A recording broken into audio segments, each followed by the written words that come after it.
Welcome to my channel. We begin in the summer of 1990, at one of America's most iconic institutions, the U.S. Mint in Philadelphia. The air hums with precision machinery, steel presses rhythmically pounding out coins that, although small in size, carry enormous weight in our national story. One of those coins is the humble dime, bearing the proud portrait of Franklin Delano Roosevelt. This script follows one coin's journey, from its conception, through its design, production, circulation, and eventual arrival in the hands of a curious collector who discovers that this modest dime is now worth $132. That's our big payoff at the end, but first, let's set the stage with context, craftsmanship, and compelling narrative. Imagine a young treasury engraver in the late 1930s, collaborating closely with Adolf A. Now fast forward to 1990. The nation is celebrating the nearing end of the Cold War. At home, popular culture bounces between high optimism and economic challenges. And the Mint, staffed by dedicated technicians and overseen by the Treasurer of the United States, is again producing this coin. In Philadelphia, where mint marks are denoted simply by absence of the D or S, each dime bears only the letter P or, in this case, secretly no letter. Philadelphia's P mint mark doesn't appear on dimes yet. In 1980, the Mint resumed using a P on certain coins but not on dimes. By 1990, the dime still lacks an explicit mint mark, but experts refer to it informally as the Philadelphia dime. That terminology becomes shorthand. A 1990 P. Roosevelt dime simply means a 1990 Philadelphia dime. Our main character enters, a well-informed coin collector browsing local auctions and coin shops in small towns, as part of a weekend road trip, maybe to a coin show or local antique fair. He picks through rolls and bins of dimes, sorting in his palm, shaking them gently to hear that soft, reassuring metallic clink. Then he pauses. However, there's a twist. In 1990, Philadelphia produced a limited number of dimes with exceptionally deep mirrors, surviving specimens graded MS67 or MS68, and a few rare business strikes in MS69 on the open market. Those command serious premiums. In Philadelphia's output of 1990 dimes, there are more MS65S and MS66S, fewer MS67S, and very few MS68S or higher. Collectors, dealers, auction records, they all confirm this rarity. Returning to our story, after submitting the coin, our collector receives the slabbed result, graded MS68 by a major grading service. It's one of just a handful certified at this level. Then he spots one across the country that hammered at $132, including buyer's premium. He can scarcely believe it. A dime, of 1990, mind you, worth $132 in just this one high grade, but why such a premium for what otherwise is a common date, high mintage dime? The answer lies in preservation. That piece was struck early in the die's life, before dye wear and toning clouded the surface. It was stored cool, dry, away from oxidation. It skipped pocket circulation and avoided contact in coin bins. The Philadelphia Mint uses slender narrow rims and broad rings to give each coin consistent weight and thickness. Production in 1990 totaled approximately 2.5 billion Roosevelt dimes from all mints combined, with Philadelphia leading the pack, around 1.0 to 1.2 billion minted, followed by Denver and San Francisco for proof sets only.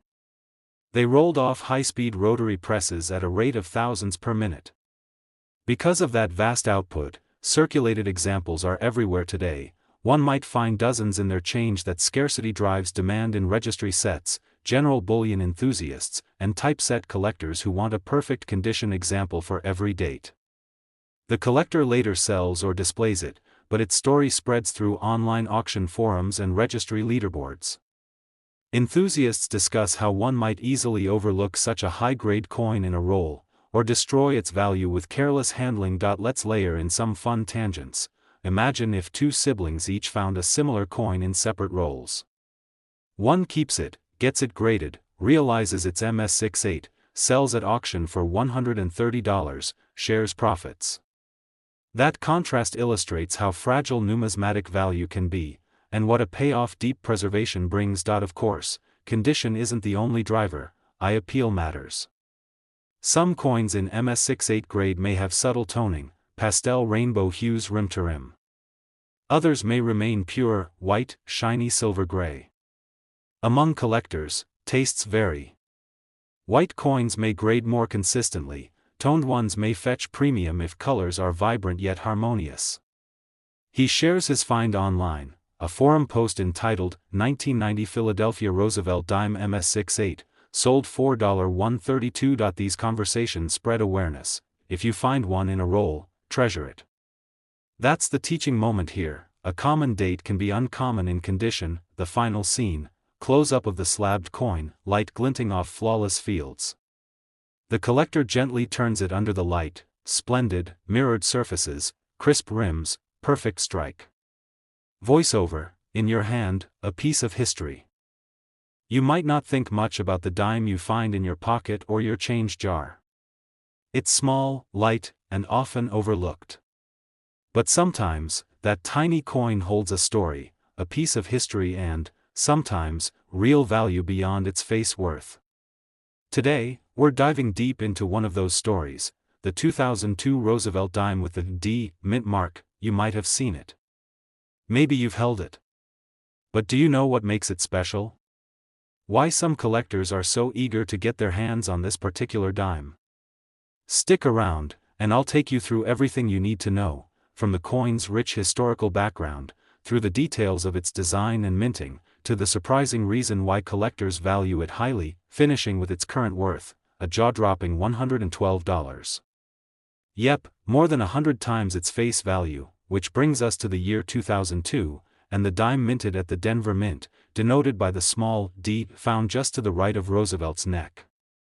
While most 2002 dimes seem straightforward at first glance, this particular mint mark holds a story that's drawn collectors in. Before we get into the nitty-gritty of the mint mark and the coin's production details, it's important to understand the context of the U.S. Mint in the early 2000s.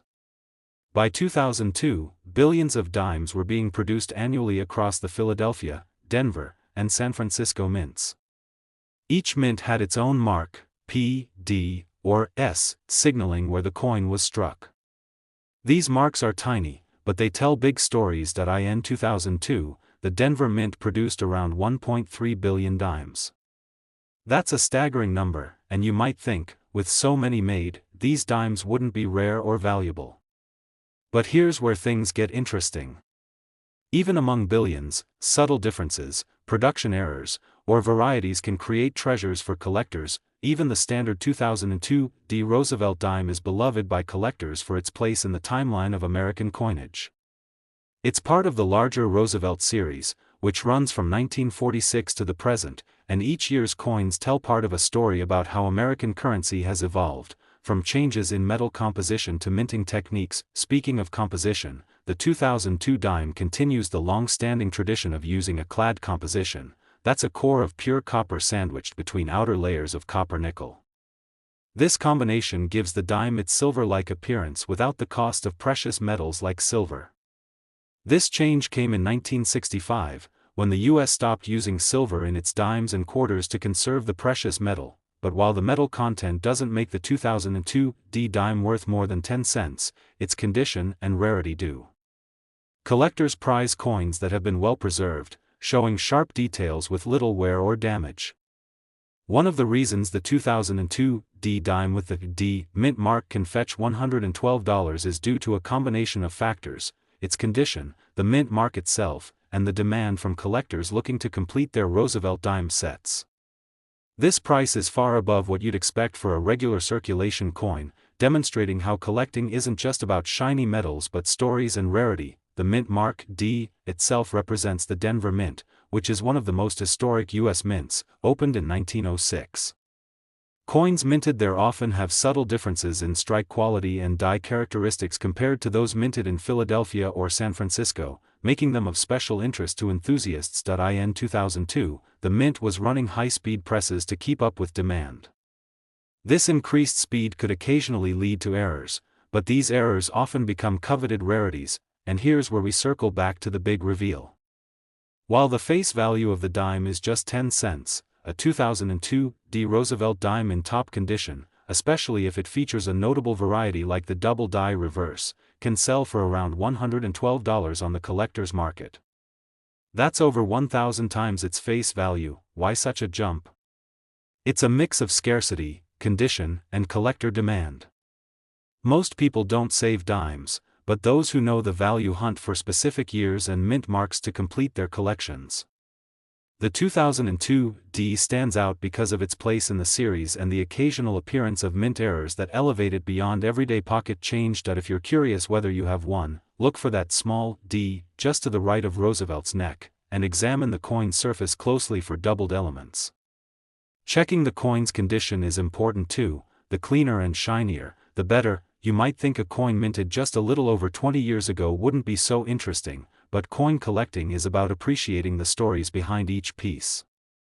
The 2002 D Roosevelt dime carries not just the image of a revered president but also the legacy of a nation's minting history and the quiet surprises hidden in everyday objects. So next time you get a handful of dimes, take a moment to inspect them. Among the millions produced, one might just be the gem you didn't expect, a 2002 D Roosevelt dime that can turn a simple pocket change into a valuable keepsake. And that, my friends, is the fascinating story of the 2002 USA 1 dime Roosevelt Mint Mark D, a coin small in size but big in history, craftsmanship, and value.